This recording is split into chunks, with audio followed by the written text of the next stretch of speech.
Hello, everybody. Welcome back to another episode of the Webtoon Wave podcast.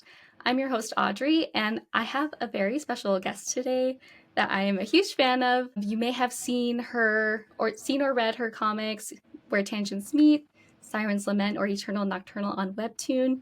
Either way, welcome, Instantmiso. Thank you for joining us today. Yeah, and thank you for having me. Yes, I'm so excited to get into this. I know I had a lot of people expressing their excitement and they're all really excited and we have a lot of questions to get through.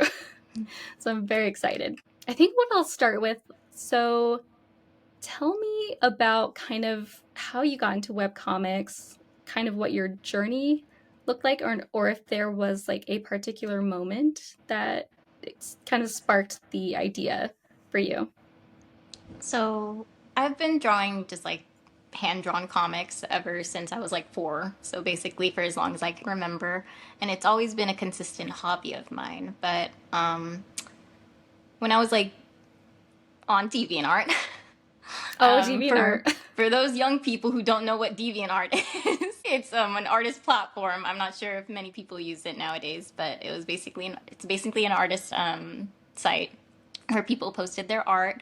And I was a part of like some role play groups where I met some online artist friends. And since I used to make my own OCs and my friends would make their own OCs, we would like to have them like drawn together. We would like role play them. And that's how I got into drawing webcomics, basically. And I think some people already know, but Where Tangents Meet is actually based on a role play group. So majority of the characters in my very first webtoon were the original characters of my friends. So that's kind of how that got started. I think that's the same as Ingrid with the Kiss Bet. I think that's how she started hers too. That's so cool. I didn't know that. Yeah, that's great. So since you had already been kind of doing those hand-drawn comics, how did you kind of discover Webtoon? Did it just pop up for you one day, or was it by like word of mouth? I used to read a lot of like manga uploaded online, and then I came across like a webtoon that was uploaded on one of those manga sites, and that webtoon was Girls of the Wild.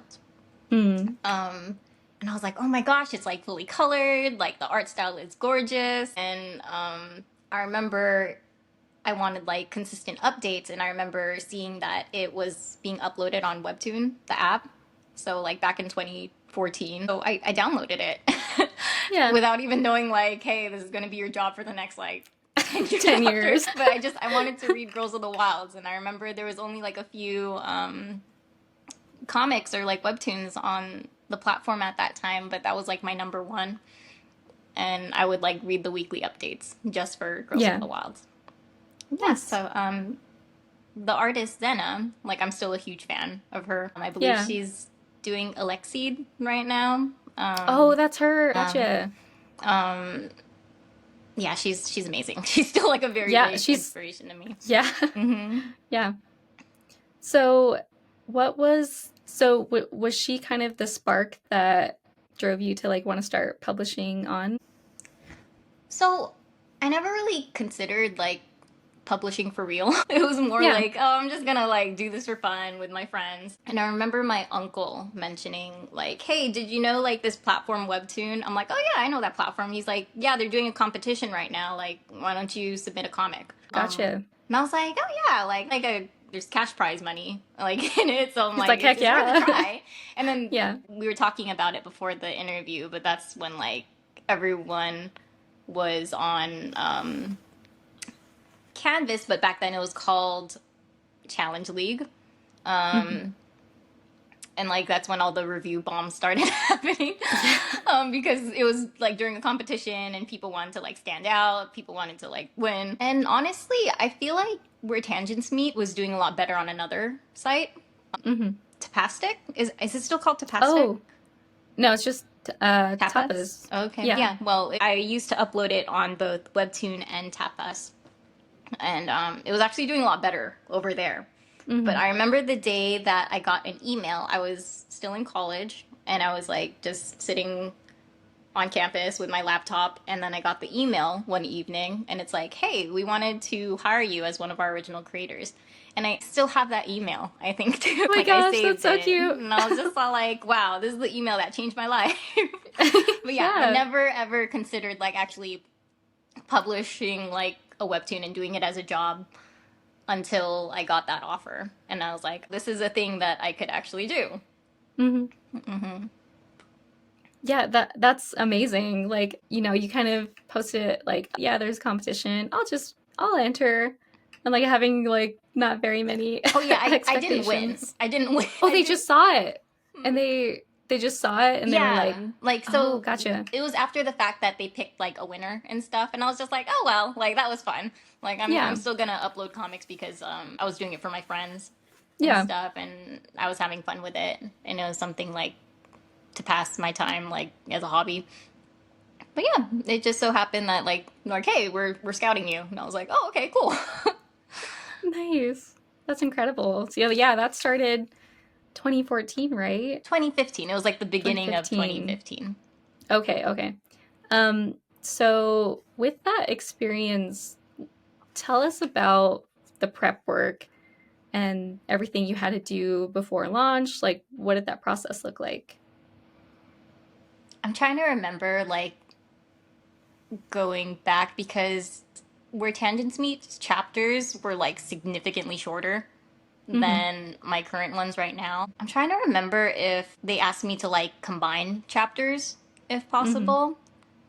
I don't think I did, but there's definitely been a lot of changes to the regulations of what's expected Mm-hmm. of uploading like a comic on the platform.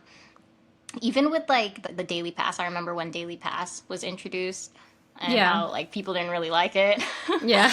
stuff like that, but I saw how it benefited creators and stuff like that, and just like what you can do, what you can't do. Yeah. But I'm trying to think of how like, so there was definitely less hand holding in the beginning and Mm-hmm. more freedom Yeah. to do whatever I wanted because like it was already a thing that was created. But the approach for Siren's Lament and Eaternal Nocturnal was definitely different from like when I was posting Where Tangents Meet, especially in the beginning stages. Because like I said, Where Tangents Meet was never meant to be like a published thing in the first place. It Yeah. was just like a story I was doing for fun. And I got a lot of criticism on it. It's like, oh, you suck at writing. And I'm like, I'm just doing it for fun with my friends. Don't Oh be my gosh. mean. But like when starting Siren's Lament and Eternal Nocturnal, I think that's when I do the most like work with my editor, Mm-hmm. Paul. And we discuss things like, okay, how do we make this more impactful? How do we leave like a bigger impression on the readers to like get them hooked and want to Mm-hmm. continue reading and want to subscribe, and like how Yeah. to make this more digestible, how to make like this character more relatable, more likable, and like a lot of those factors go into it. And like it's I've learned a lot over the past Yeah. years. Yeah. And it's been really fun, but it's kind of interesting, and I'm not sure if it's the same experience for other creators, but for me personally, I have a lot of editorial work in the first like 3 chapters or so, Mm-hmm. and then afterwards they just kind of leave me alone, and then I'm just like Yeah. solo like for the rest of the whole series. They're like, Yeah. okay, yeah, you're good. Like, I think some creators do work closely with their editors. I think it just really depends on like who it Yeah. is and how they work.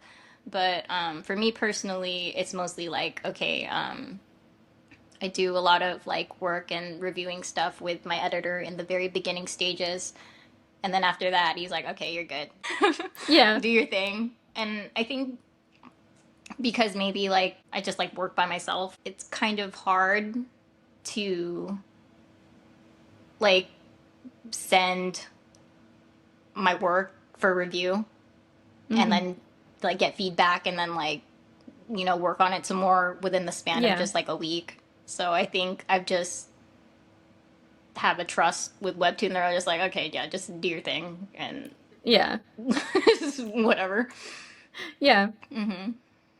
I mean, with your series that I've read, like you're just such an incredible storyteller. Oh. I know some people have maybe commented or said it where they're like, "Oh, I didn't like this about Siren's Lament. I didn't like this about Eternal Nocturnal." People were even saying they weren't satisfied with the ending of Eternal Nocturnal. And I just think that's interesting because all of the effort and structure and details that you put into the storytelling and like just that process in general, like I feel like you are a very good storyteller, but it's definitely like I think every originals creator or just any creator who contracted with whatever platform, I guess the experience could be different for each one. You may have like a different editor who wants these certain things. You have an editor who just kind of like gives you the reins, is like, all right, cool, like do your thing, submit it for review before publishing, we're good, Mm-hmm. kind of thing. So, and I noticed your improvement in storytelling was really apparent as well. Not only growing in your storytelling capabilities, but also just the involvement of the art. Like, I noticed between Where Tangents Meet and kind of like midway through Siren's Lament, your art just improved exponentially. It was crazy. But I kind of want to ask, like, what were the things that influenced your art style and what methods did you use to get better at drawing? It's funny because like sometimes I don't even realize my art changing. Like even with Eternal Nocturnal, I remember looking at like the first chapters. I'm like, oh, I kind of draw them differently now. Yeah. So it's just sort of like a gradual thing over time. And I know that technically I could make the panels like less detailed, but especially the art is something that I do for myself. Like I find satisfaction and like being content in being able to create something that like I like to look at or like that makes me feel satisfied. I feel stronger as an artist than a storyteller personally. So that's just something that I kind of do for myself. But in improvement wise, some advice I would give and which really helps, and I feel like a lot of other creators do too, is like use resources. I know there's like a lot of resources online that like could provide you 3D models for like posing. Something that I do most of the time is like take pictures. So I take pictures of my hands a lot, or I ask Yeah. my husband like, "Hey, can you pose? Like, take off your shirt." No, I'm just kidding. But yeah, sometimes I'm like, "Hey, can you pose like this? Can you take a picture of me posing like this?" And those help a lot. Yeah. And I feel like gradually over time you start like noticing a pattern of things, especially when you're working on comics and you're like constantly just drawing like a bunch of panels forever. It's a great way to improve your art and to like become a better artist. Yeah. I feel like taking pictures of my hands a lot, it got me to draw hands better, like just Yeah. without reference. And You just kind of had the muscle memory of like yeah. where everything. Yeah. Mhm. Yeah. I always am really inspired, especially when you have panels or just illustrations or even like on Patreon where you have like a lot of anatomy involved. I'm like, how did she do that? I wanted to know, how did you kind of study doing anatomy? I know you're saying you take pictures and stuff, but like, I'm just really curious, like, how did you get yourself to improve on that as well? Lately I've been looking at some like fashion magazines or like some fashion like social media and Mm-hmm. stuff, and I like draw some inspiration from there. So using like those as references and like photos of like models and stuff can like be a source of inspiration. Mm-hmm. I did change my major once I like started working for Webtoon because originally I was like in computer science. And to Oh, be honest, wow. I hated it. Yeah. So I'm glad I Yeah. changed it. But I don't know how much like the art classes I took contributed to making comics, but I think I would recommend like gesture drawing. And I know there's Mm-hmm. some resources online that could like, I don't have any particular websites in mind, but there are resources online that could give you like random images of like people full body posing, and you could just like time yourself and be like, okay, I'm gonna gesture draw this, like just like even stick figures or like forms in Mm-hmm. like 10 minutes to like 30 minutes and stuff. Um, Yeah, I think that's really great advice. 'Cause like to learn anatomy properly, like you just got to be drawing the human body mhm. and continuously drawing it. I think like once you start practicing more of like the human form and stuff, you start experimenting with like, oh, maybe I could do this, because I've definitely practiced without like reference of like perspective and like different angles and stuff. And of course, like Mm-hmm. they look wonky and stuff, but it's just a matter of like practice and like Yeah.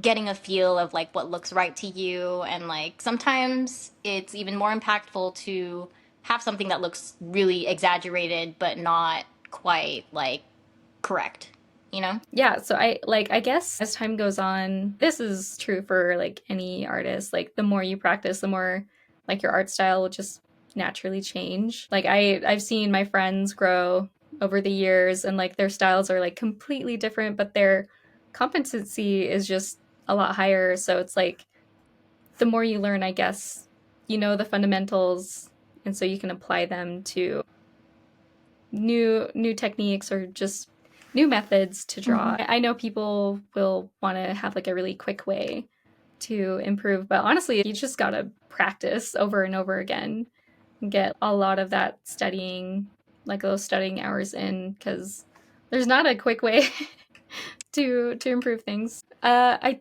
did want to ask you, as you've like gone along your journey. I know you mentioned the creator of LSE was like inspiration for you. Are there any other artists that you draw inspiration from, whether traditional, digital? I'm not sure if I mentioned, but my very first inspiration and my introduction to like comics in general was Sailor Moon. Sailor Moon. Naoto Takeuchi is definitely like a huge Yes, yes. inspiration, and I think it's pretty apparent, especially in Eternal Nocturnal, and I think sometimes in like Siren's Lament that I make references to Mm-hmm. Sailor Moon and stuff like that. Also, like Mm. Ghibli films, and like we were discussing before, Ghibli just kind of has like a certain feel to it that's like very wholesome. And what I like about like Ghibli in particular is that a lot of their movies are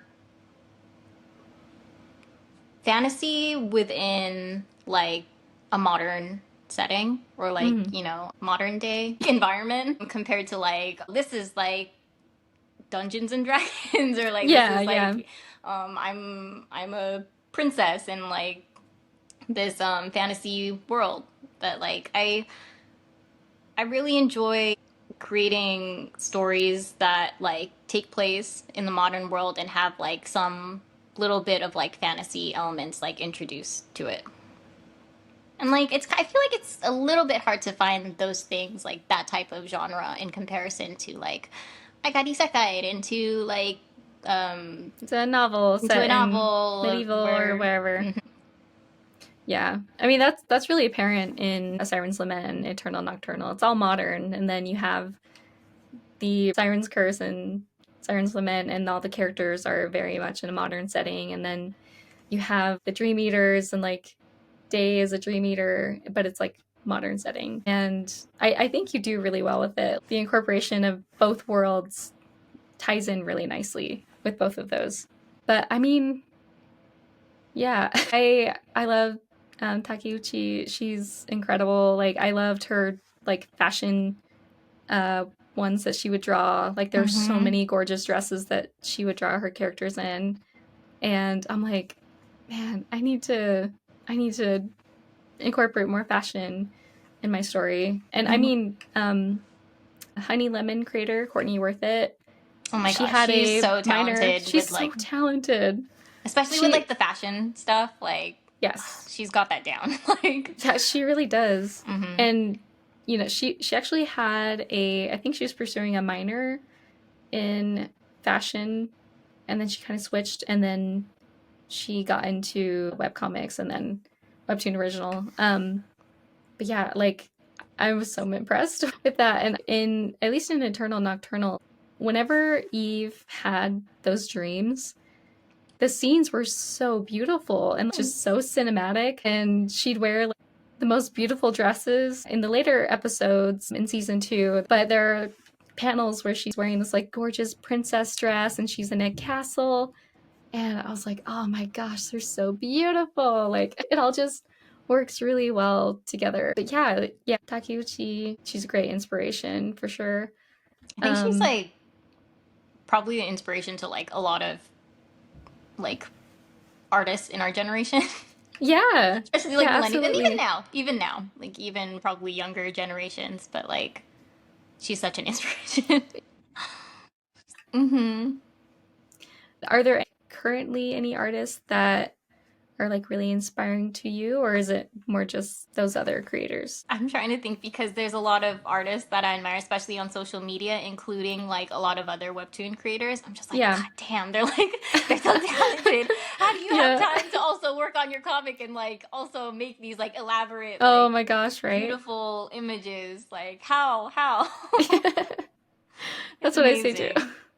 amazing. A funny story is that like a few years back, my mom was just like, "Oh my gosh, I just love like Aiden's like art and stuff like that." She's like, sometimes I just like read his work to like look at the images and stuff, and then I'm over here like, "I exist too, mom. I make comics too, mom. Oh my goodness. Love me like you love Snail Lord." Yeah, Oh my Aiden's super gosh. talented. He's great. He is. He's extremely talented. Yeah, I remember Freaking Romance was one of the first originals I read too, and I was always really impressed. Yeah. Um so so I know you started way back in 2015. I just did this for fun, but was being a full-time webcomic artist something that you thought at least one point that you could do, or was it kind of just kind of doing it for fun and then you get a contract? So I was always discouraged from pursuing art because I have like Asian immigrant parents. And they're Mm, just like, no. And it was always ingrained into my head that it's like, art will get you nowhere. Your art is worthless and you can't do anything with it. You have to be practical. You have to do something else. So for the longest time, even if it was apparent to people around me that I really love drawing and stuff, like I remember in like elementary school to high school, people were like, you're really good at drawing. Like, are you going to be an artist when you grow up? And I'd be like, no, no, no, no, no. No way. That's like out of the question. But here I am. And it was only up until like I got that job offer to be an original creator that I'm like, this is something that I can do. And it was funny when I announced it at the dinner table to my parents. I was like, I got a job, by the way. And they're like, yeah. how? You don't leave your room. And I'm just like, well, it's like an online job and I could work from home. And they're Yeah. like, okay, well, make sure it just doesn't get in the way of your studies. And after the fact that I'm like, hey, like this is doing pretty well. I'm getting paid well. My parents were like, they were warming up to the idea and they started becoming more like a bit enthusiastic about it for me, which is really nice because my relationship with drawing and like my hobbies wasn't the best with my parents because they're always Mm-hmm. just like kind of worried about me and like, when are you going to get a job and stuff like Yeah. that. Um, but yeah, I'm really happy because my parents are very accepting of what I do now. And yeah, I never anticipated I could be an artist before, but that's just where I ended up. Yeah. And you said you were pursuing a computer science Yeah, degree. even before that, I was pursuing like health. Mm. And I was like, you know what, maybe I should pursue computer science. Um, I really didn't know what I was doing, honestly. Yeah. So Webtoon kind of saved me, Yeah. and Webtoon coming in I, clutch. yeah, right. And I was able to figure out what I wanted to do from there. When you got on, you started creating Where Tangents Meet. What was that like? Were there hiccups? Did you have struggles with it? Or were you kind of just like, I can do this. I'm can totally like because you're taking on a whole new role that you never thought that you would have in the first place. Right. Um, would you say you had struggles at the start with it? So, I mean, I've been drawing comics for a really long time, so like it was really fun for me, actually. And I honestly loved like spending all my time just like drawing when I could. It was kind of hard because I was like still in school and Mm-hmm. like I had to, study, do my homework and stuff. But I would always look forward to it after like, yeah, let's get studying out of the way so I could work on my comic. The Yeah. thing with where tangents meet though was, and I don't think I ever mentioned this like anywhere, but like I started not hating it, but it wasn't fun for me at one point. Not because I didn't like drawing it. It was like a friend issue. Oh, I see. Because, like I said, it was something I was making for my friends. And then it suddenly became something that I put out into the world for everyone else. And it was no longer special to like Mm. me and like that group of friends. Yeah. And people were criticizing all of the characters, or like at least, the main characters and Mm-hmm. stuff. And I could feel that was like, that was hurting me, that was hurting my friends. And that was like ultimately the main choice of like why I finished it so early and why it's so short. Yeah. And I remember it was funny too. I could look back at this and laugh, but whenever I would send like a chapter to like the friend I was making it for, I could tell she was like kind of unenthusiastic about it. Like, and like she was like the person I was making it for, Yeah. And like Yeah. it kind of lost its purpose. And I was like really sad about it. That I Mm-hmm. cried on my tablet and then I broke my tablet. Oh no. Oh no. But like, I'm still really appreciative that like where tangents was a thing and I finished it the way I did and that people still like really like it. Mm-hmm. It was like a learning experience for me, like getting into Webtoon. Me and my friend are like totally on better terms Oh, good. now. Good. But yeah, I remember like ending where tangents meet was pretty rough. Yeah. And it wasn't because of like, well, I don't like my job or this is too hard for me. It was more so like, I'm not having fun with this anymore. Mm-hmm. But that's why I started like Siren's Lament, and like I still love Siren's Lament and like Eternal Nocturnal very much, despite them like being completed. Yeah. Yeah. Um. So yeah, that's very difficult when you have like personal things that can get in the way or make things difficult for you when you're, contracted to do this, right? Mm-hmm. Because like either way, you still have to keep working on it, right? Mm-hmm. Um, yeah, that must have been really difficult and frustrating, and I'm sorry you had to deal with that. It's okay. It's all water under the bridge now. So I mean, where tangents meet, you said was a learning experience for you. How did you apply the knowledge that you obtained working on Where Tangents Meet into Siren's Lament? I remember I got a lot of criticisms on the way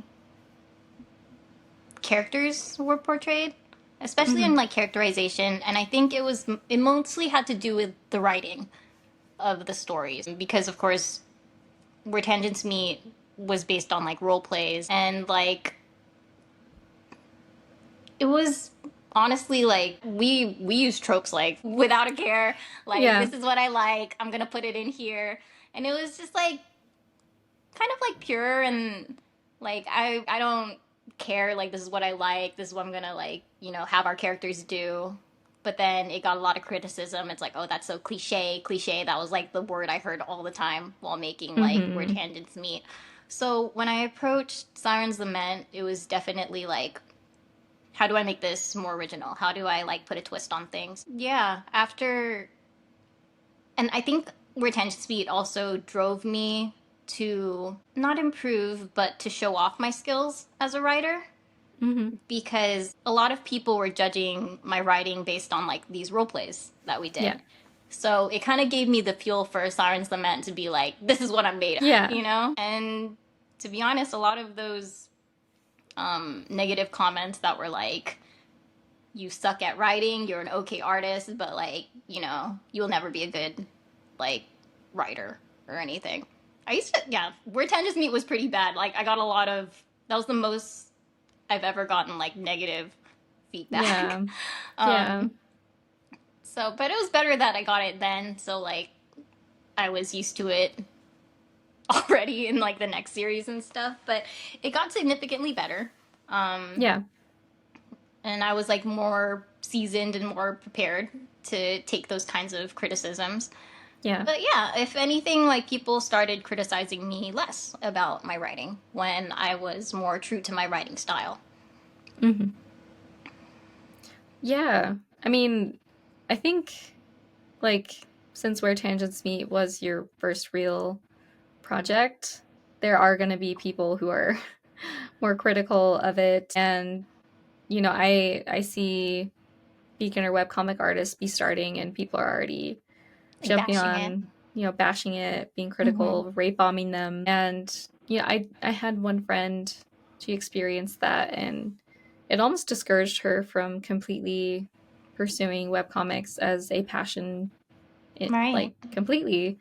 And I think people should be less harsh, especially when you are talking about like creators. This may be their first or second webcomic, but they're Mm-hmm. still learning, and it makes me sad when people are just so quick to hate on a very inexperienced indie creator, Yeah, when it's like right? totally obvious, like, hey, this person, like, you could tell they're just starting out. Like, Mm-hmm. you don't have to be so, like, harsh, you know? Like, Yeah. and if you don't like it, maybe just don't read it. Don't read it. Move on. Mm-hmm. Yeah. Or at least give constructive feedback, you know? Yeah. I think a lot of people don't realize that there's a difference between constructive criticism and just criticism. And maybe somebody's trying to give criticism or constructive criticism, but it comes out as just being critical. Yeah. But yeah, it's definitely got to be hard. And I'm glad it didn't discourage you from continuously creating webcomics because, like, look, you know, look what it turned into. You know, these incredible projects that you took on, and they did so well. You Thank you. know, yeah. I mean, it's very inspiring when I see these artists and I can look back at their previous works and be like, "Oh, yeah, they struggled with a lot of stuff, but it's relatable and it's, you know, it's nice to relate on that level because everybody starts somewhere, right? Mm-hmm. It's just difficult when the place you're starting in is very public facing and you have a lot of people with a lot of opinions Right. wanting to just, you know, I yeah. think that that's what usually deters people who want to be like a creator.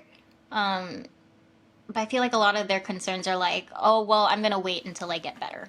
I'm going to wait Yeah. until like I feel like I'm ready. But it's like, honestly, just put whatever you can out there because that's going to push you to like improve. That's going to like push you to be consistent about like uploading and like that's where you're going to start learning. Yeah. Yeah, it, you know, the whole learning part comes with continuously doing it, like you said. Mm-hmm. Um, but I did want to, you know, with the learning experience and like your art evolving from Where Tangents Meet and Siren Lament, and even up until like Eternal Nocturnal, how did you make changes to your art process to help you produce faster, to help you with anatomy? So, in the beginning of Siren's Lament and for the entirety of Where Tangents Meet, I definitely did have a messier style, but it was Mm, definitely more like time friendly because it was yeah, mostly like just sketching, grayscaling, and then like going into like with coloring and stuff. But nowadays it's a lot more like refined and it does take a lot more time yeah, than it yeah, used to. Like I said, I it's kind of I do it for myself. so I could feel satisfied as an artist and I could be like, yeah, I did that. So it's not maybe the most efficient way, but there are definitely tools you could use and that I know a lot of other artists do, like saving assets and stuff. Something that I tried to make a habit of, I wasn't really the best at it, but like drawing outlines of characters' faces at different angles that you could like slightly modify them or like edit them, like that usually saves time. Yeah. There's plenty of resources. I personally use Photoshop, but I know a good majority of creators use Clip Studio. And I know Clip Studio offers like tons of resources, like whether it be 3D models of hands, 3D models of like heads and stuff like that. Yeah. And like brushes, that it could make the comic creating process like really quick. And I need to get on that. So I need to start teaching myself Clip Studio Paint. Yeah. I mean, it's a hefty program to learn. Yeah, it's a bit intimidating. So that's why I haven't gotten into it quite yet. Yeah. But. Are there any other like time-saving tricks you've given yourself to keep up? Because you are a one-woman team, right? That still blows my mind that you're a one-woman team. But kind of what are some time-saving tricks that you will use more in your own process? I think reusing some panels like is something that my editor taught me in the beginning. Like you could actually like zoom in like on an image that you wrote, like you drew, and maybe like a picture of the eyes or something like that. Yeah. Like, and it actually adds to the storytelling of like building up like suspense, and also makes the chapter longer. There's that. 3D backgrounds have been a huge time saver, especially for Eaternal Nocturnal, because it's like in such an urban setting. I'm not drawing all those buildings. No. So like just saving those backgrounds and like having your default ones is like a huge time saver. Or even just like when you're doing like a scene change, you don't even have to open those models anymore. You could just go back to your previous chapters and be like, this is like their apartment. And then like, you know, it'll scene change to that. Honestly, I'm admittedly like not the best at time saving. Because I know other creators know how to utilize like having assistants a bit more, and I'm sure that's like a huge time saver. It's just would you ever want to get assistants? Yes, I would very much like assistants. I just have to like the way I draw comics is a little bit unconventional because you know how I'm not sure how you do your comics, but I know a lot of people like thumbnail the whole thing, sketch the whole thing, line art the whole thing, and then color the whole thing, like all like separately. Yeah. I go like panel by panel because like it plays out in my head a bit better, and it like works. Like I feel like I could add and like change things as I go if needed, but it's not the ideal way to do things if you want assistance, because I have to make like several panels in advance, which I try to do, but yeah, there's it's kind of funny. That is how my process looked in the beginning. I would go panel by panel, and I would finish a panel and then go start a panel, finish it. And that took me so much time. And so I literally tested it. I sat down and I was like, okay, let's see how long it takes for me to draw this panel, like sketch it and then line art it. Let's time it. And I rated them on difficulty. So if it was one character, it was like a 1. If it was, if it was like a chibi, it was 1. If it was a character, it was 2. And I found that me sketching the whole thing and then line arting and then coloring and rendering actually sped up my process more quickly than going panel by panel. But yeah, it would be hard with assistance if your process is like panel by panel. I remember for some, I think one episode in particular for Eternal Nocturnal, I was like, okay, I'm determined to sketch out this whole thing. And then, and I think it took a bit like longer. Yeah. But I was like, this episode took a little bit more time this week than usual. So I was just like, Jeez. So I I don't mean, know. I just got to keep experimenting, and like I do hope to hire assistants for the next project because I'm getting too old for this. I mean, if I were like, I have a flats assistant, but I mean, I think I'd want to find a line art assistant, which are some of the most difficult to find because it's hard to find somebody that matches your line art Right, style. right. There's that too. Like just someone who's able to replicate your style enough. Yeah. Right. Um, Like I do like grayscaling for coloring, oh yeah, and I I'm was not gonna really ask sure you. how to like teach my assistants that. Yeah.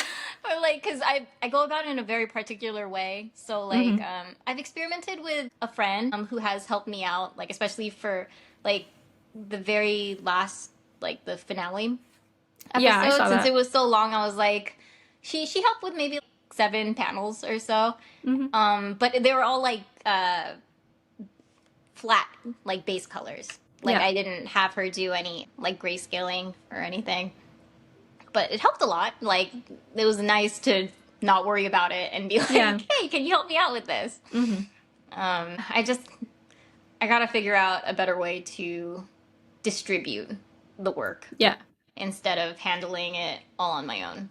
So that's going to be a challenge for me, but it's something I'm determined to find out for this Yeah. next project. Yeah. I was gonna ask you, I'm interested with the process of grayscaling. How does that work? Are you like grayscaling, like doing a flat grayscale and then adding all the values on it, or how does that work? So usually, yeah, I start off with like just a black and white sort of thing. And these are particularly for like close up shots, Hmm. especially portraits and stuff, because I just feel like the colors blend a bit better when I do grayscale compared to like flats. Hmm. It makes just my inner artist like happy. Yeah. so, so I'm doing it kind of for myself. But what was I gonna say? Just like the process of it. Like, how are you going about doing it? Okay, so usually it's like the grayscale, and then I go over it with like a warm tone, um, soft light, Hmm. like a different layer that goes over it to give it a warmer tone. And then Hmm. I have a color palette that's already set for all of like my characters, and then I just like put those colors in an overlay layer Hmm. over the warm layer and the grayscale layer, and that's what it turns out to be. Yeah. Okay. yeah. I never would have guessed that was. I thought you would just lay colors down flat and then go over it with the render layers. That's really interesting. Yeah. And then I go in with detail after, like when I Yeah. merge all of them together and stuff. So as far as like your art process, I kind of wanted to get into how do you plan your compositions for each panel because there are so many in Siren's Lament and Eternal Nocturnal that like I know a lot of thought went into the compositions. Like there are so many panels, but I did want to ask like how do you plan out the composition and kind of the pacing throughout it as well? It's really interesting because I'm sure there is a thought process that goes into it, but like it kind of has become more second nature to me that I haven't really thought about like explaining the process. I think it's just a matter of like habit and like Hmm. pattern of Yeah. like okay, like this would fit in here and that would fit in there. Um but like if I'm really trying to like go back to the basics of okay, maybe starting off like establish where your characters are, um, establish like okay, when you zoom in on this character, maybe stay committed to like that angle instead of like doing like a 360 around their head, so it's like Hmm. less confusing. Yeah. Um, I remember even my editor sending me video like movie clips of how composition and like direction of like the scenes are done. Hmm. I remember learning about the Dutch angle, Yeah, Dutch which is angle. like if there's a tense scene, maybe like Like tilt it. tilt it and it adds a little bit more. There was an example before from another webtoon. I do not remember which one it was, but my editor sent it to me and he was like, observe how like tense the tiled ceiling like and the perspective that stretches out like the scene itself makes the scene more tense. Mm-hmm. And there's like just little tricks and techniques you could do to like really emphasize like what's going on. But Yeah. it and like you don't want your comic to be like mostly talking heads and stuff. It's just Yeah, like of course. and stuff. So you have to like diversify it and Mm-hmm. stuff. And I think once you get into the habit and like the pattern of like experimenting, and I remember in the beginning of Siren's Lament, my editor was like, "Hey, maybe you should incorporate hands more." Mm-hmm. And stuff, because I think before then I wasn't using much use of like hands and gestures and stuff like that, but that Yeah. helps a lot too. Yeah. Definitely. Where was the question? I had it. Yeah, sorry. Um Nice. so with your process, one thing I really notice and appreciate in your art is the crazy subtle details and expressions can say so much about what a character is feeling or thinking. And even the funny ones, there's one where Eve and Day run into each other in Eternal Nocturnal, and he just kind of looks at her and he walks away, and she's like, "What the heck, dude?" Like that one cracked me up. But there's also like there's another panel. This is where Eve is in a dream, and Day is there, and she's it starts out she's dressed as a puppet, and then there is a projector screen, and she's looking at Day, and like he just has like this like in the comic she even says like a wistful expression. And I wanted to know, how do you like with expressions, how do you do them so well, and how did you learn to convey emotions in such a like subtle but impactful way? So sometimes I do, like I mentioned before, I like to use photo references. So sometimes, like hands, I include like making the expression like myself and Mm-hmm. taking a picture, even though like I might look goofy or whatever. um, it helps. But I remember like if you took any art classes back in like high school or something, teachers would always discourage people like, oh, well, like your teacher or something would be like, oh, you shouldn't like use anime as like a drawing reference because the range of emotions aren't like too expressive, or like they're very limited. But I feel like a good example and a good source of reference would be Disney movies. Like they're not afraid Mm-hmm. to like, exaggerate features and like, squash and like pull. Mm-hmm. And I find that like really inspirational. And if you like, you could look up like Glenn Keane's work. He like worked on like Little Mermaid and stuff like that. And I remember listening to an interview of them being like, oh, well, like Ariel's making like these really exaggerated expressions. Like it doesn't make her pretty like the other previous like Disney princesses. And he's like, well, she's a teenager. Like Mm-hmm. it makes her more realistic. It gives her more like human features to have these exaggerated features. So Yeah. if you want to explore more of like expressions, I would really suggest looking at like character sheets from like Disney, because I think they accomplish that really well. Yeah, I feel like with a lot of Disney's character sheets, they really do focus on like form and expression. And I'm sure you've seen it. It's like the potato sack, or Yeah. yeah, and there's so many emotions you can convey with the potato sack based on like how you're drawing it. Mm-hmm. Yeah, that's really good advice. But I did kind of want to get into at least like the story ideas. We could start with Siren's Lament. Like I want to know how you got the idea for the story and if there was anything that inspired it. So I believe it started with a question of like everyone knows the origin of like, or everyone knows what a siren is and like what mermaids are. And sirens are basically these like evil creatures that lure like sailors like into the ocean and drown Mm-hmm. them. So I think what helps in inspiring like storylines or like ideas is just asking yourself questions. So my particular question for that inspired Sirens Lament was, what if sirens were the victims? What if there Mm. was more to it than just like, oh, I'm evil, I'm gonna like lure people overboard? So I started just building a story from that idea by itself. Yeah, I think that's a good point to make is like you just ask yourself questions Mhm. about And it. yeah, especially like, what do I want to see? What do I want to like, tell a story about? Yeah.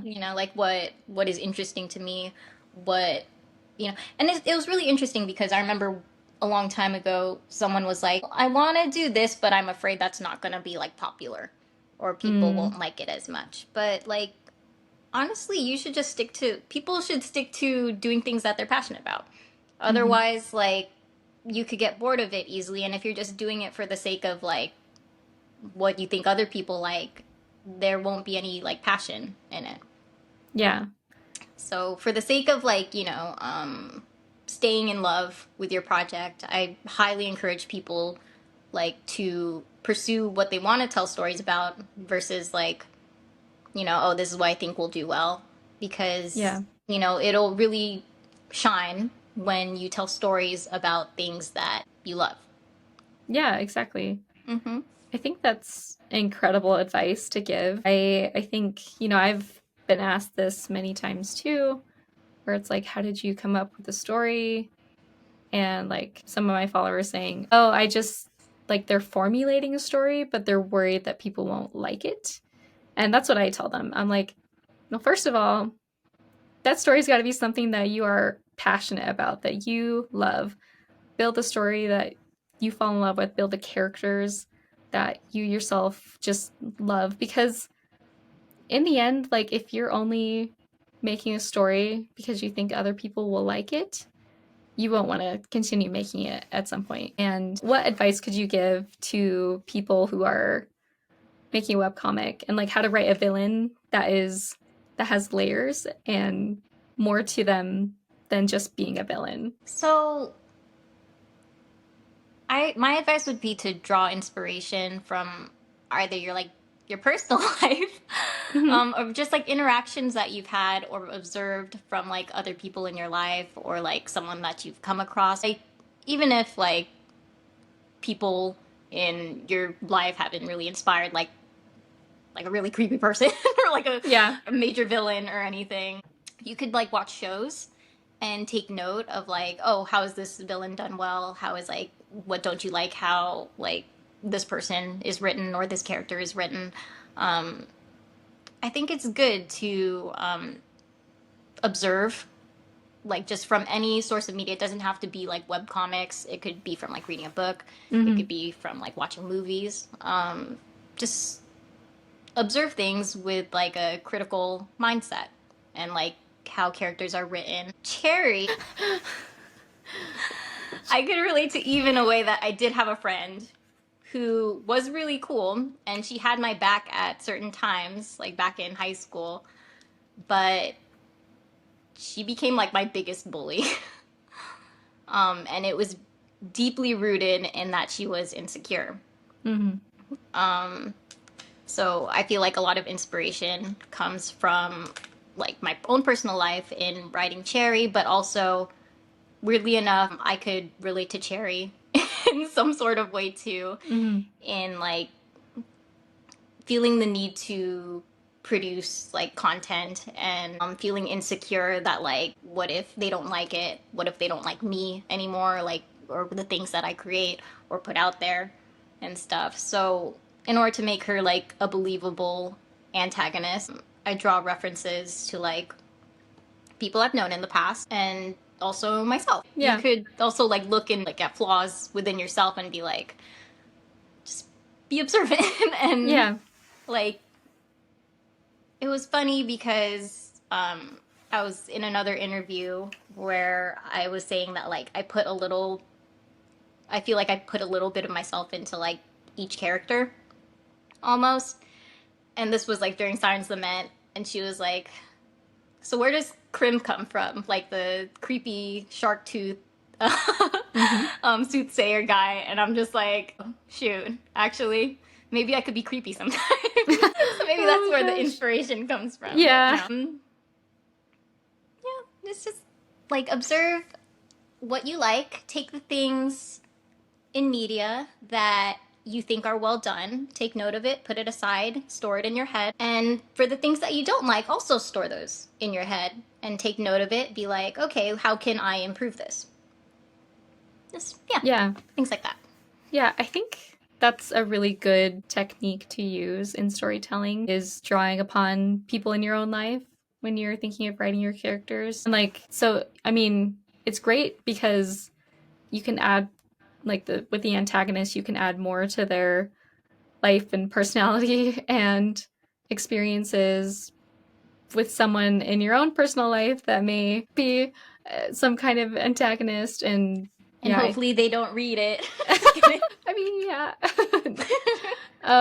But yeah, I think that's a good tip to give people who are either writers or webcomic creators is draw upon real life to kind of formulate your characters. And like, you know, with all of the characters in Siren's Lament and in Eaternal Nocturnal, everybody has likable traits. Like even like with Day, he's like the most likable character. If people ever ask me like who's your favorite character, I'm like Day from Eternal Nocturnal. Aww. So I wanted to ask like how did you give each character basically their path of growth throughout the story? Because it's done really well. And I know some people have complained or whatever. But I'm really curious as to how you like what you did in kind of creating this environment and situations that helped them grow as people. So I would think that's like a key part of like starting a story is like knowing your characters, like where they start off and where they end up in the future. So with those things in mind, that's how you should formulate your original characters and stuff. So it was deliberate that like Eve was obviously sleep deprived, tired, like type of person who's like a people pleaser, but hasn't really gotten quite a hold on life and is not really sure what she's doing and just kind of like fumbling through life.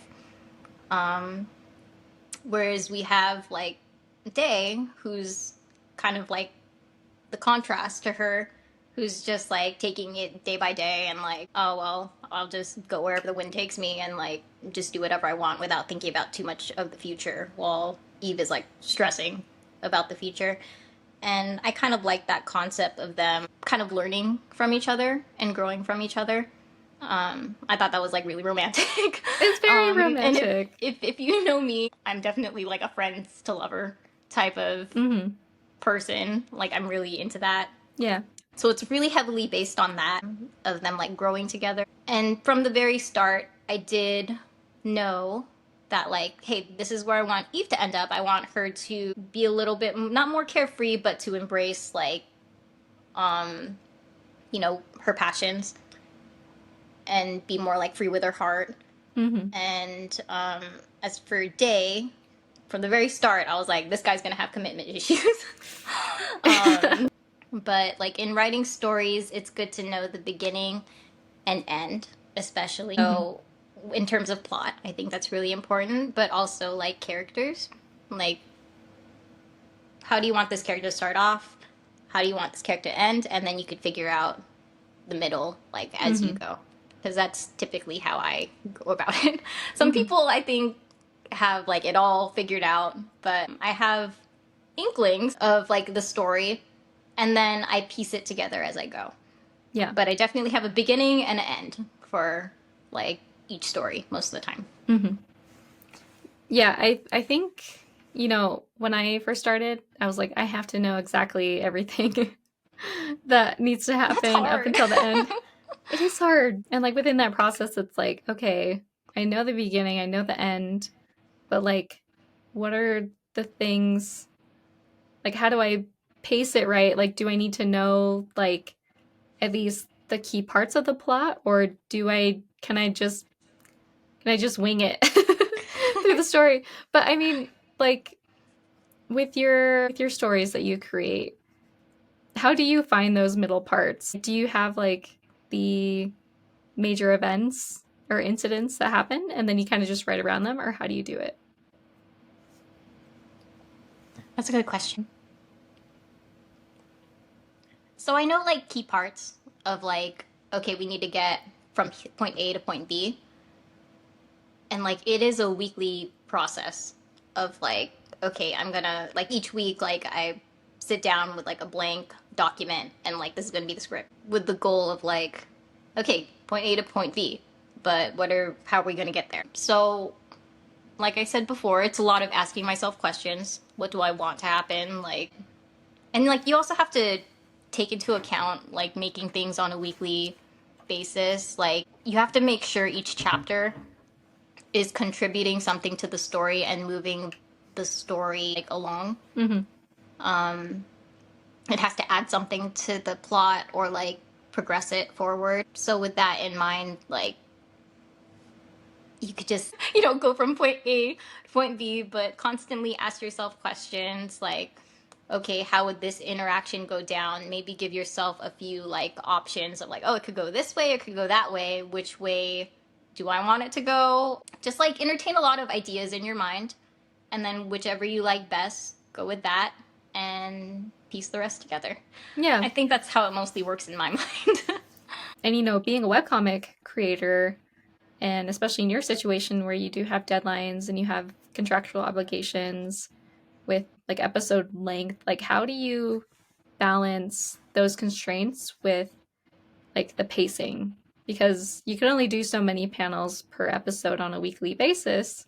So how do you fit in those story beats with the constraints you've been given? So something that I personally do is, and it's funny because if anything, sometimes like I do not know how long, like, or yeah, how long it would take for me to tell a certain sequence. So sometimes it's even longer than I anticipated. I'm like, oh, okay, I could cover these points in the next like episode, but I'm like, oh shoot, it actually has to be like 2 or 3 episodes that it stretches out on. So the fact that I was able to end Eaternal Nocturnal in like 100 episodes was kind of miraculous. Yeah. People are like, oh wow, that's so neat. How clean like she was able to end it in like 101 episodes. I'm like, no, that was like pure luck. It just so happened that way. Yeah. But yeah, usually yes, I like to starting a new fresh chapter. I'm like, okay, here are the points that I want to cover to move the story forward. If I don't reach that part, and sometimes working on a weekly deadline, you're not able to reach certain parts. And then you have to think of like a good cliffhanger on top of that. Like, okay. But my advice would be to like definitely make sure to fit in those points to move the plot forward, because it'll keep your readers invested and like it'll make them. And even so, I remember talking to Rachel, Laura Olympus, before, and she said like one time like a character died or something in one chapter or was like killed, and then people were like, ugh, another filler episode. It's like, how is that a filler episode? How is that a filler episode? Somebody That is died. not a filler episode. You need to define what a filler episode is, please. Yeah. So yeah, like it really depends. I think sometimes when like there's a lot of I write a thing with like a chapter with some plot in it to move it forward. Some people are like, oh, this was filler just because it had no like romance in it or anything. It's like, no, it's moving the plot along. Yeah, exactly. Like, please know what a filler episode is and what's not. Yeah. But as I was saying, definitely prioritize, the storyline and like being able to progress in the story so that your readers feel like not rewarded, but like you've created a consistent like trust with your readers for them to keep coming back. But a question that I've got was like, oh well, how do you like make a cliffhanger like, for every thing? And it's become sort of habitual after doing webtoons for a really long time. And my biggest advice would just be to like observe like shows, even like other webcomics, like manga, and like see how they end their chapters like, as cliffhangers, and how to like hook the readers for them to be encouraged to come back. Yeah, exactly. Yeah. So as you're kind of working with these constraints and trying to create a story with good pacing where you have a cliffhanger in some form. How do you, and being a one person team, how are you dealing with burnout? Because you have a weekly schedule, you have certain panel amount per episode. How do you deal with burnout when it comes? I think with like the rush of like consistent deadlines and like the pressure to like always be submitting, it's important to learn when you need to take a break. Mm-hmm. When you do feel a burnout. And that's something that I'm still even working on. Up until like the end of Eternal Nocturnal, I was still pulling all nighters, which is not healthy. I do not recommend No, oh it. my gosh. You shouldn't be Goodness doing that. gracious. Um, but yeah, I think creators need to accept more that like it's okay to take breaks. Your readers will wait for you. It's not the end of the world if you have to take like a week off or so. And like my best advice would be to like take a step back from creating. What I like to do is like listen to music, maybe watch like a nice movie that'll like get me inspired, or even Mm-hmm. like go outside, go to the beach, like just do something that'll get your mind out of that creative space that you've locked yourself in. Yeah. And then when you feel like you're ready, just like return and get back into it. Yeah. And I think, it's hard with creators in your situation where you're like a Webtoon Originals creator and you have a contract and like you don't get paid unless you are putting out an episode. So it can definitely be frustrating when you need to take a break. But it's like, well, Like, I want to I get paid I want to though. get paid though. Um Exactly. but like with indie creators, it's like we have our own schedule. We're not beholden to anyone. I feel like we all still get that anxiety and that pressure to be Yeah. consistently drawing and putting out work because I feel like a lot of us we want to like put it out there and have people see it. And I think it's hard. Pressure also comes from like outside sources too when you see other people doing things and you're like, Hmm. "Oh, maybe I should be doing that." And like it's really hard not to compare yourself and stuff. Yeah. And I feel like that's where a lot of like the need to post and like be consistent Hmm. comes from too. It's like it's also like your peers and like what you see on like around you. Yeah. Do you find yourself kind of getting in that comparison trap, whether with like promotion or just your story or webcomics in general? I try not to compare too much because I understand that opportunities given to, you know, my peers and my friends are not taking opportunities away from me, Hmm. particularly. I'm really happy for them. Like, oh, hey, like this person's got like a book deal. Like, oh, wow, this person like has time to post like really like cool art or like Hmm. do a side project Yeah. on top of their current stuff. And I'm like, wow, I wish I could do that. And Yeah. like, there's some little bit like, oh, I want that for myself. But Yeah. like, it's never, I never have like ill intentions towards like Yeah, other of people. course. It's never like that. But yeah, I think like it's only human to compare and like kind of get down on yourself and like, oh, like I could be doing as much, like I'm not doing enough. And like I think it's mostly just me getting down on myself Hmm. when I see other people like you know putting out like a lot of work and like doing a bit more or like you know and but you have to like kind of take a step back and Hmm. remember like oh they're doing things different like you Yeah. know they have different things going on. This is where they like put their time and if anything like they're on hiatus right now so Hmm. that's why they have time to do this right now. Yeah. You're on a weekly basis schedule and stuff and like yeah sometimes you just have to take a step back from yourself and be kind Yeah. Be like kind to yourself. be kind to yourself and be like, Yeah. hey, you know, like don't play the comparison game. You're your own person and you're doing the best you can. And if there's something that you don't like about yourself that you want to change, like maybe, you know, make an effort to like do that if you have the time to. Yeah. If you Yeah. really want it, I think you would make time to. Yeah.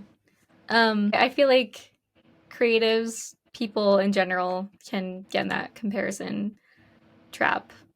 And everybody kind of deals with it differently, right? Like when I hear my favorite artists like complaining about, oh, I wish I could do this like this person, or my skills aren't here. Like I recently did a collab, like a webtoon collab, and some of them in the group chat were just like, I wish my piece was like as good as yours, or what, Aw, whatever they're saying. And I'm like, excuse me, you're like they're some of the all best beautiful. artists I know. Every piece is amazing. And it's interesting because it's like it can happen to anybody, like the comparison and feeling discouraged and getting down about where you're at. But so I think it's a good point to say, if you are experiencing these, like you said, to take a step back and just get some perspective. Maybe like these artists that I admire have been doing it way longer than I have. Mhm. Like, how can I compare myself to somebody who's put more time and effort into it, right? Mhm. Um, yeah, I think that's good advice for people who are experiencing the comparison trap. I wanted to ask you, if there was a person listening to this, what advice would you give to a new creator or somebody who's considering making a webcomic? And I know that's a very broad and general question. What pieces of advice would you give them? My main one I usually say is obviously pick something you're passionate about so you don't get tired Mm-hmm. of it. Another one was, like I mentioned before, ask yourself a lot of questions. I think one that I like to apply to myself a lot is to constantly challenge yourself. Mm-hmm. Find joy in pushing yourself a little bit. Not too much. I feel like I'm guilty of pushing myself a little bit too much, which results in like all nighters on a weekly Mm-hmm. basis, Yeah. which is not healthy. Don't do that. Yeah. But always challenge yourself and ask yourself questions of like, how can I improve? Always be observant. And the thing is, and the downside to being like pretty, not critical, but like observing things in a work mindset or like taking things in with like storytelling in mind is that I feel like I can't enjoy as much content as like my friends do. I'm just like, oh, I don't like that writing. Or I don't Yeah. like how this is done, so therefore I cannot enjoy it. Mm-hmm. Whereas like my friends are like, oh, well, like maybe the plot isn't strong or anything, but I'm just watch it for the sake of just watching it. But in my head, I'm like, no, it bothers me. I can't do Yeah. that. You Yeah. know? But like, even watching, you could learn actually from watching badly written things. Things aren't so good because you could take note of it and be like, okay, what doesn't work? Mm-hmm. And then apply that to your own storytelling. Yeah, exactly. Like you don't have to be like the perfect artist. You could still tell a really good story with like simple art. Exactly. Yeah, Yeah. And you definitely. shouldn't, and especially with like, you know, consistently uploading episodes and stuff, I would highly recommend against like putting your all into each and every like panel Yeah. because you're gonna burn yourself out really easily that way. Mm-hmm. I'm a masochist. So I don't know. No, I do it for me. And I know myself and what I'm capable of doing within a week. But Mm-hmm. when you're starting out, go easy on yourself. Yeah. Don't worry too much about like, oh, it has to be perfect. Learn as you go and have fun with it. Yeah, definitely. Mm-hmm. I think that's really good advice. I wish somebody had told that to me when I first started. Mm-hmm. Um, but the other thing I wanted to ask, before I go into like user submitted questions, what has been the most rewarding aspect of being a webcomic creator? I'm gonna sound really mean for saying this, but I like making people cry. I remember the very first time I wrote a comic, and my only readers at the time was my little sister and my cousin. Yeah. But I was like watching her read it, and she said, "Oh wow, that almost made me cry."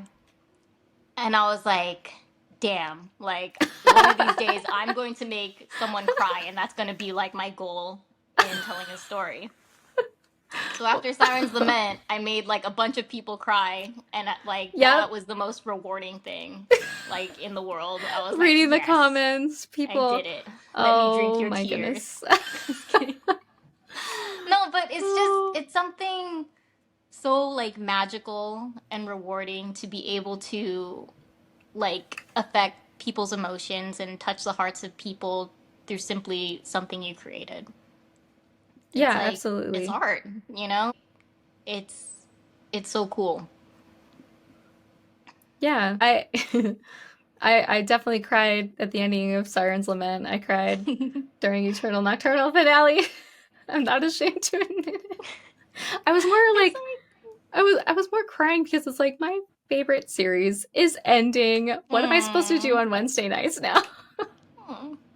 Yeah, that's like still making an impact on someone. Like Yeah. your characters like touch somebody, and like Yeah. people will miss them, and it's like, wow, I did that, you know? Like You did that. it's Yes. it's it's nothing can ever replace that feeling, you know? Like I for me Absolutely. that's the most rewarding thing. Yeah. I and that just goes to show how good of a storyteller you are.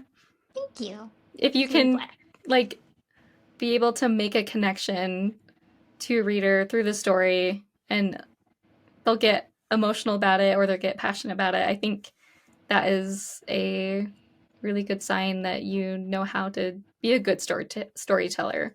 Um, and you know, I'd really admire it just as I've read your work. You know, I experience what the characters are feeling. If Lyra is in pain and suffering, and I'm feeling it too. If Eve is down on herself, I'm like, man, I feel like Eve. I totally relate to that. You know, it's um, you just have such a way with creating these amazing stories, and it's really inspirational. You Thank know. you. It's really fun. Okay, so now what I am going to do, we have readers who submitted questions for you. Okay, so Shy Sweet Sour asked, were there any moments where you felt like giving up, and did it ever become overwhelming? Just like giving up on my story altogether. Mm-hmm. Yeah. Not in particular. Because I know, like I said before, there's a beginning and there's an end. And if anything, I know I could just wing my way through.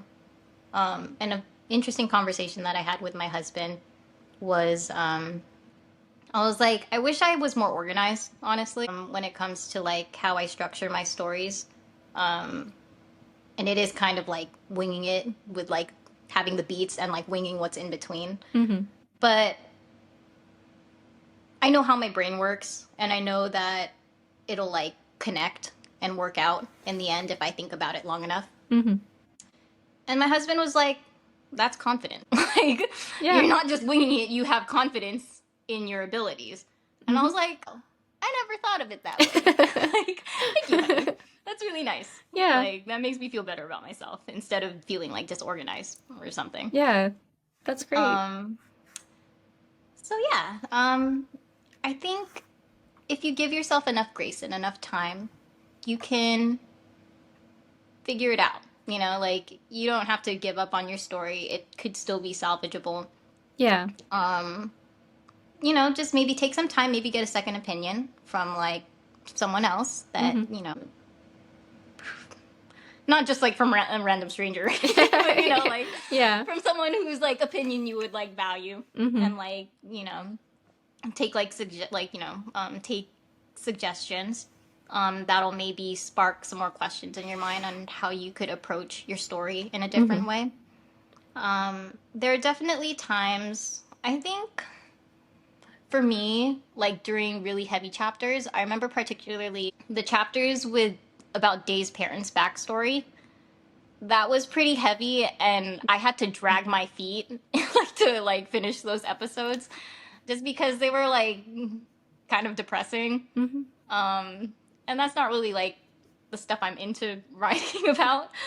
But I knew it had to be done in order to tell the full story. So you just, you know, kind of have to force yourself to push yourself over that hurdle because you have your story. Like, that's your baby, and, Yeah. you know, you want to give it justice and tell it the way you want. Yeah. Yeah. Just remember, it's like, it's your baby. That's like something you love. So don't abandon it. Exactly, exactly. Um, Thank you. So, here let Miracular asked what inspired her webtoons and did she ever felt tired or bored during the journey? I mean, you kind of answered what inspired your webtoons, but did you ever feel tired or bored during the process? Definitely tired. Yeah. And then I think that just has to do with like burnout Yeah. and stuff.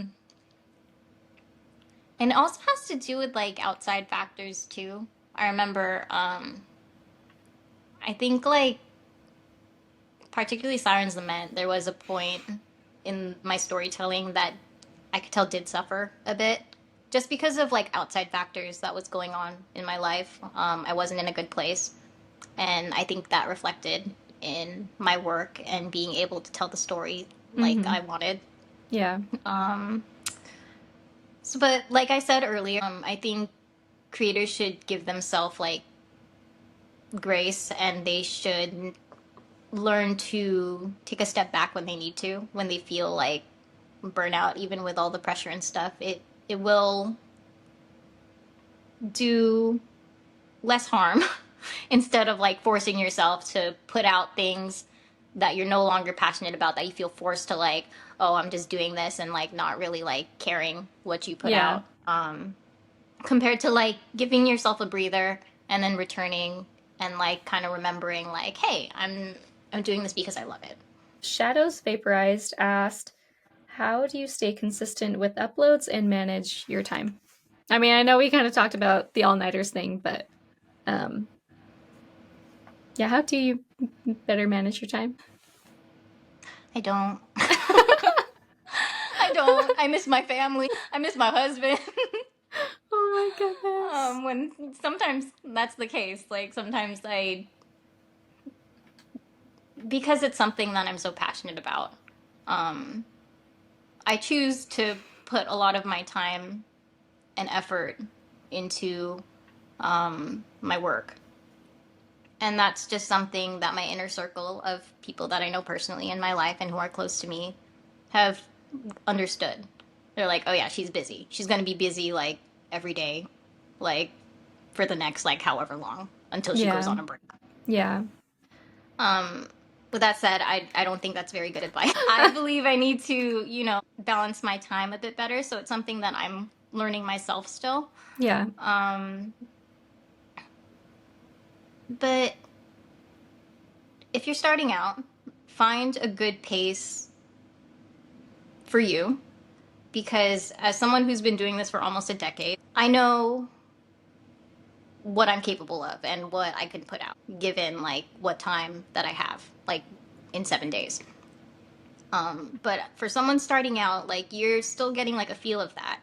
So like don't feel pressured to, you know, look at those people around you and be like, oh well, this person's like submitting something like every like this many days or like this many weeks.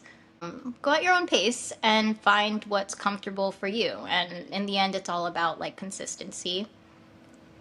And Okay, great. Thank you. U24 asked, will Day's mother get better? yes, Yeah. it's kind of implied, although it's like slow and gradual. Like she eventually does get better and like rehabilitate. Yeah. I know it doesn't put too much of that in the ending. It's mostly like the closure between her and her husband and like, you know, Dave's dad. Yeah. That was beautiful sequence, by the way. All Thank those you. shots, I was like, I think I've had some people confused about like Tappy mm-hmm. because like Tappy was a part of Yoonji's mind. I deliberately made it so that Tappy never appeared in any of Yoonji's dreams up until the end. Yeah. So that kind of implies that Tappy has returned her mind. And so like she's kind of whole again. Yeah. And that's why she's able to like finally get better. Yeah. So I hope some readers caught on to that. But I think most of them did. my readers are smart, so like Yeah. I think most of them understood that. Yeah.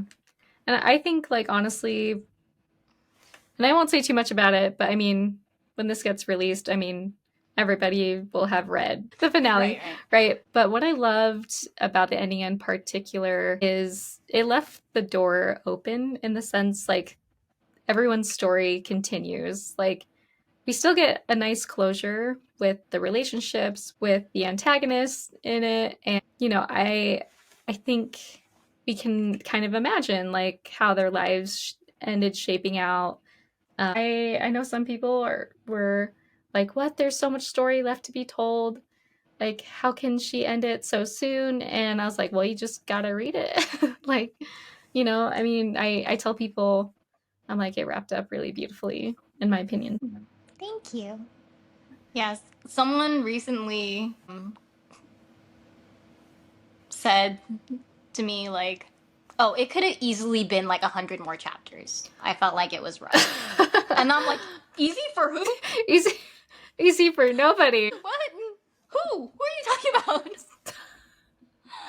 Oh Oh my my gosh. goodness. I feel like a lot of people don't understand the amount of work that goes into creating a webtoon. Yeah, and that's people are just. I think if I'm trying to look at it in a more positive way, it's just maybe their way of saying like, "Oh, I wanted I to want enjoy this more. longer. Yeah, I Yeah. want more. I want to enjoy this longer." And I've been trying to like take things with a grain of salt and maybe look at it in that perspective of like, "Oh, I wish this didn't end."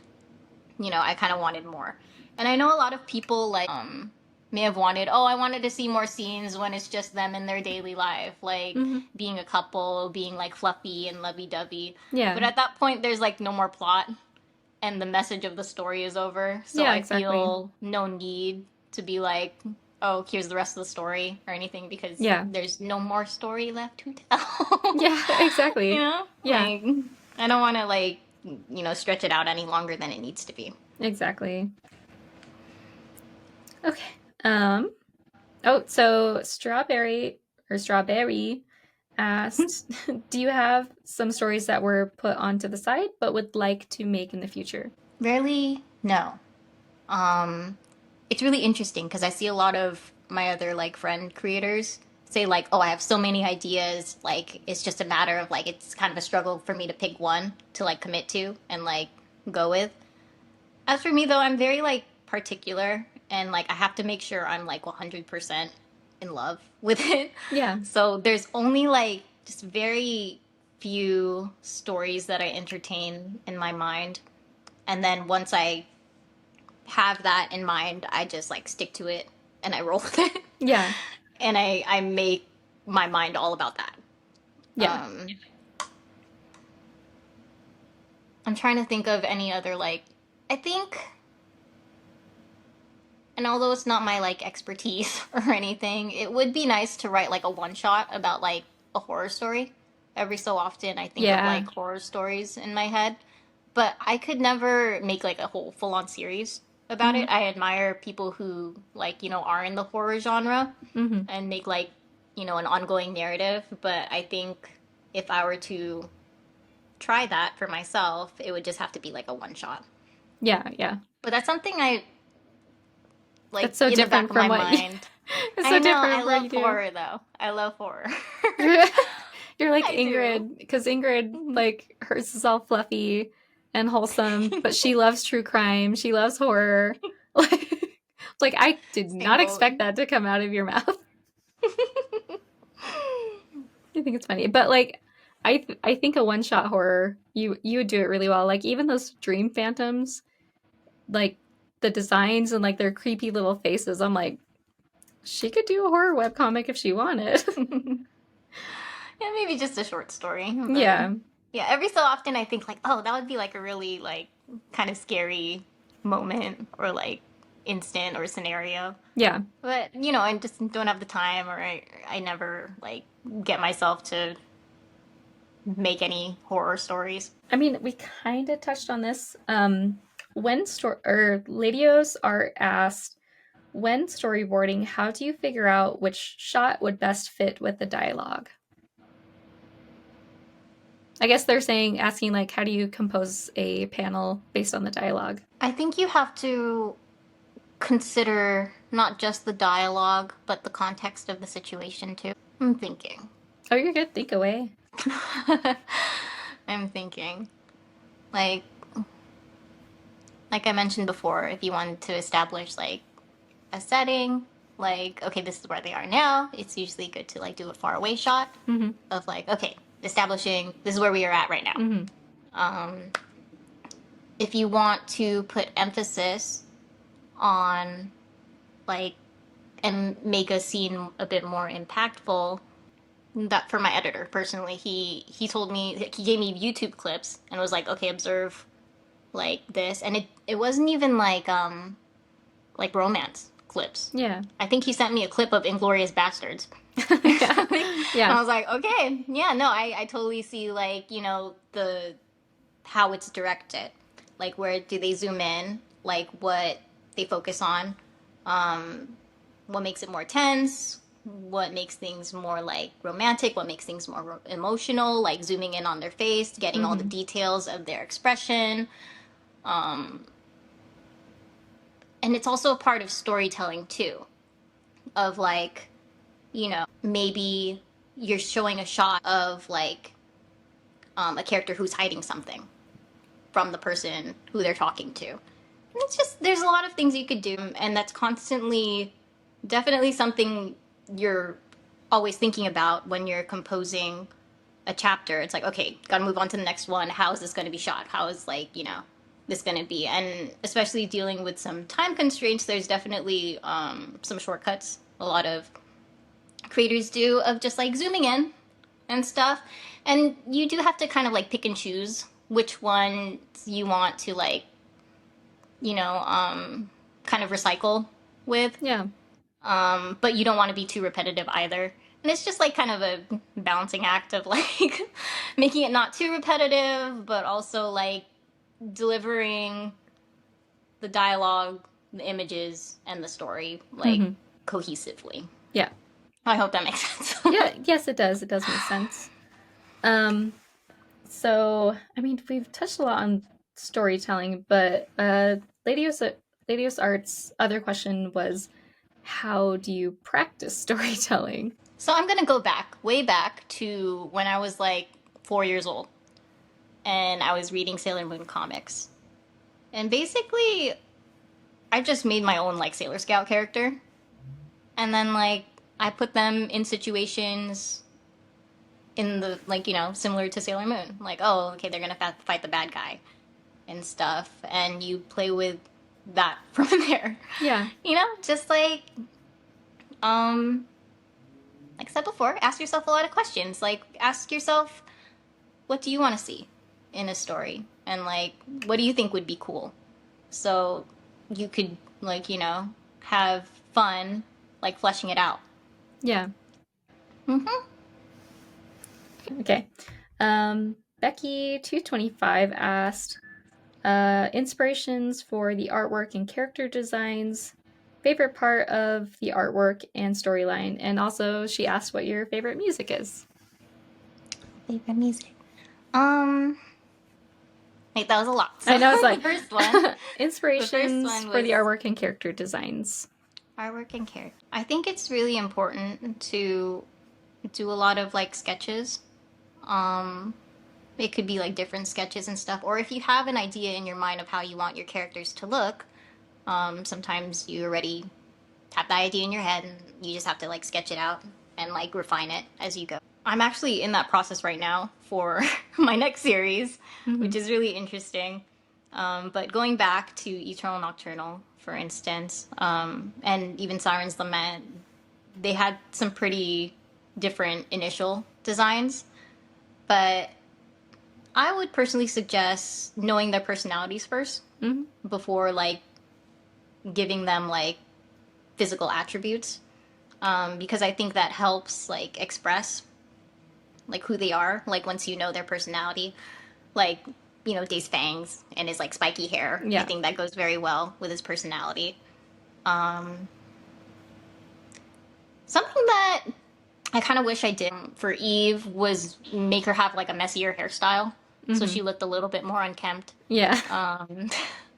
Because that would have like matched her personality a bit better and had more of like an impact, like when she does change her hairstyle in the second season. So like things like that you should be aware about, or like just also keep in mind. My editor for Eaternal Nocturnal suggested I think of props for characters. So that's why I gave like memorable props that you could associate with each of the characters. So Yeah. Jay has his little headphones. Eve has her you know, Her like her little moon clip pin. in her hair. Yeah. Yeah.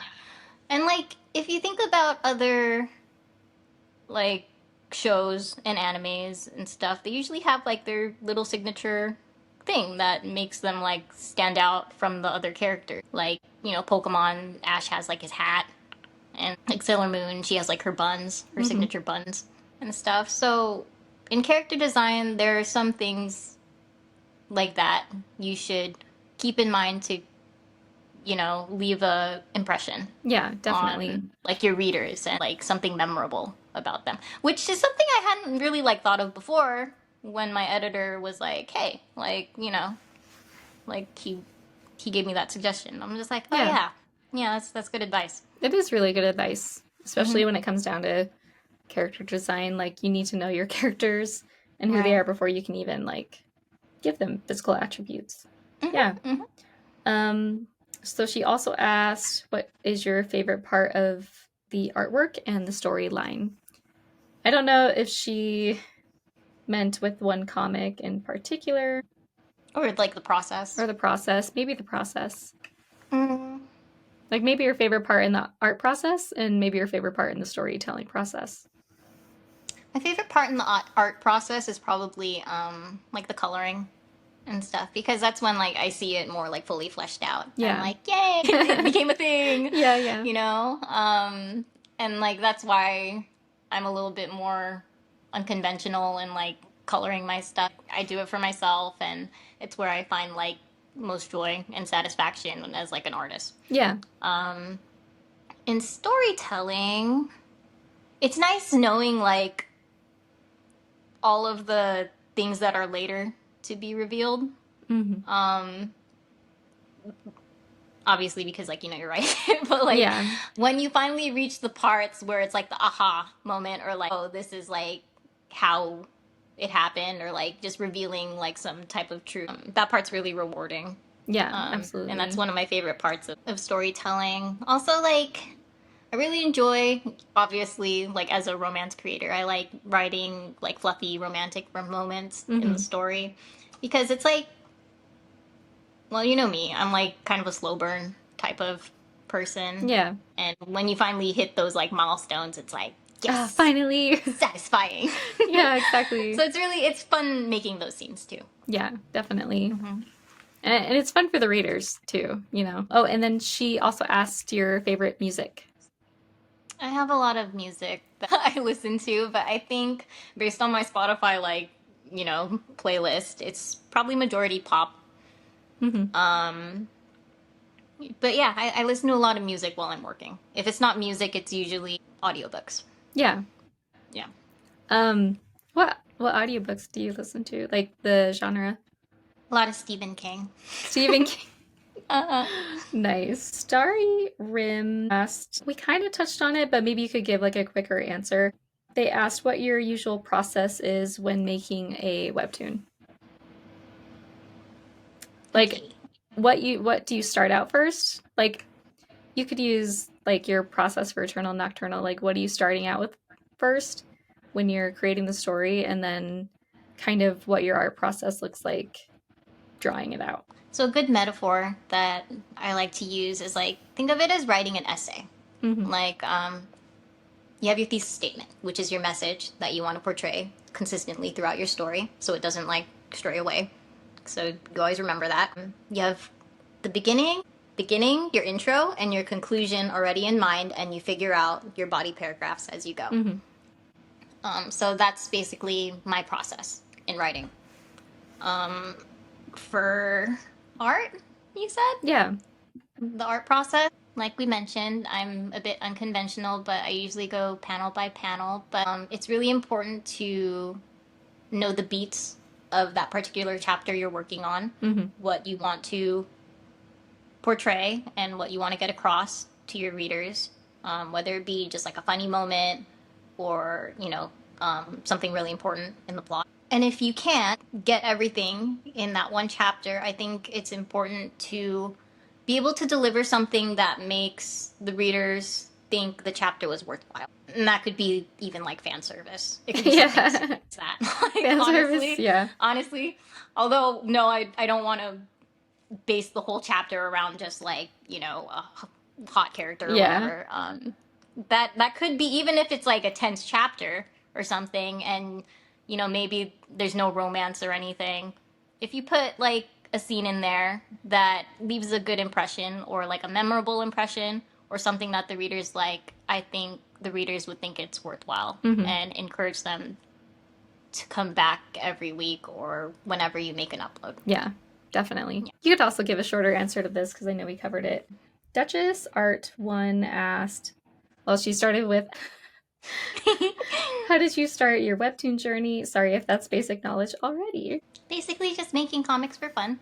Yep. Comics with my friends. And then I got like scouted, and then I've been doing that ever since. Do we have any more? Oh yeah, so last one. Pantheon Talks asked, what does the next 10 years look like for you? Gosh dang. I do still want to keep telling stories. So a lot of people I've seen were like, oh, I hope you keep making stories after Eaternal Nocturnal. So don't worry. I still plan on doing that. Yeah. I think that would be really nice. That's what I love doing the most. Although I do have to make some changes to the type of lifestyle and like, my work, because it's very demanding of my time. So I have to figure out how to distribute my time a bit better. Hopefully get assistance within, very soon. And hopefully within 10 years, not within 10 years, but in the 10 years that I'll be working, like I'll improve on my situation with like how I work and how I distribute my work if I do have assistance. It would be nice to obviously, make physical copy of Siren, Lament and Eaternal Nocturnal. I think that would be really nice. And I think I just need to be more persistent. Yeah. And more vocal about what I want, because usually, now that Eaternal Nocturnal is over, I never really had much time to vocalize like, hey, this is the other stuff. This is other things I want to look into. This is other projects. But now that like I'm in between, which also stresses me out, because while it was a huge relief to finish Eternal Nocturnal and finish another project, I'm like, shoot, like after like being in such like of a work grind, like there's an emptiness that also comes with like stopping. Yeah. And then being like, oh no, now I have to do the next thing. And now like, not that I'm unemployed, but essentially I'm unemployed. Yeah. Like, like that. So there's that. But the next 10 years I plan on continuing to write stories. Eventually I might entertain just being an artist and collaborating with a writer, maybe, if I wanted to lessen my workload. Yeah. Because to be completely honest, like I said before, I feel like I'm an artist before I am a writer. And writing takes a lot of energy out of me, surprisingly. Yeah. More so than drawing. Even though like drawing is a really big time consumer. But it takes a lot of like mental energy. My thought process, mental energy to like write an elaborate like story and like piece it together and stuff like that. So I don't know. It might be nice, like, and I want to entertain like the fact that maybe I could collaborate with a writer one day. Yeah. And just focus on the thing that I like the most. Drawing. Yeah. I think that's a great way to go too. Like I don't know what's planned for the future. Yeah. But that's the direction I want to go. Yeah. Yeah. Perfect. Okay, so that's all of the user submitted questions, but I did want to ask you the last one. Is there anything you can tell us about your next project? It's about fairies. I knew it. I knew it. I knew it. It's a fantasy romance about fairies. I'm so excited to see that. Oh my gosh. I'm just having a fangirl moment. I can't wait to see how you draw their wings and the magic and the setting. Is it going to be a modern setting? Or is it going to be... Oh my gosh. Oh my gosh. It was really funny because my husband was like, well, you did a story about like the ocean and you did a story about like Dream Eaters. the city. Yeah. Yeah, Dream Eaters, but like the city. Why don't you do like a story that takes place in like the forest setting or something? Yeah. Like, and I was like, yeah, that's a cool thought. Yeah. Like, yeah. And like also fairies are in the forest. You know, like, Yeah. Yeah. So there's that. So yeah, I'm excited. I don't know when I'll come back. Yeah. Because it really depends on like, you know, the process of, and I want to make like a lot of chapters before releasing it. Have a so that's crazy gonna big take buffer. quite some time. Yeah, you need a crazy big buffer for that. Yeah. But hopefully, assistance. I'm gonna force myself this time. You should, on your socials, you should put out a post about hiring assistants. I already saved like a bunch of other creators like posts for reference. I believe including like Ingrid's posts before. Yeah, yeah.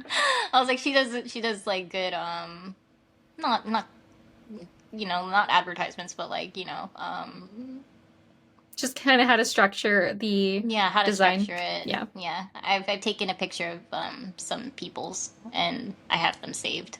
That's to good. use as reference. Yeah. Now it's just a matter. I'm the problem. I have to force myself to change the structure of how I do things. Because I know we were talking about assistants for a second, but at the end of, in the epilogue of Eaternal Nocturnal, Cherry was wearing a shirt called Fae Trapped. Is that kind of a name that you're considering? That's the title. That is the actual title? That's the title. I knew it. It's called Fae Trapped. I knew it. Oh my gosh, I'm so excited. It's gonna be so good. Okay. I'll stop fangirling. I hope so. Oh my gosh, I'm sure everybody listening is also like very excited for what's to come for your next project. Thank you so much for coming on the podcast. It was of course. So much fun. Yeah.